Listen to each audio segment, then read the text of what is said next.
புதிதாய் தந்து எமையாளும் இறைவா உமக்கு நன்றி.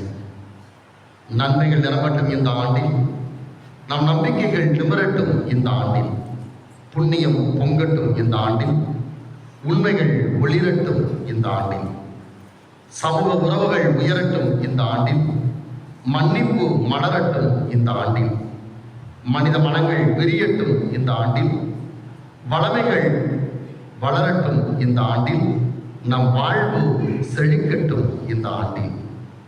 கிறிஸ்து இயேசுவில் அன்புமிக்கவர்களே, நாம் ஒரு புதிய ஆண்டிற்குள் அடியெடுத்து வைத்திருக்கிறோம். 2026ஆம் ஆண்டிற்குள். இந்த நேரத்திலே புதிய ஆண்டிலே அடியெடுத்து வைக்கிற நாம் நம் தாய் மரியாளோடு இணைந்து இந்த ஆண்டிலே நாம் பயணிக்க இருக்கிறோம். அன்னை மரியாள் கடவுளின் தாய் என்கிற பெருவிழாவோடு இந்த ஆண்டை தொடங்குகிறோம். எனவே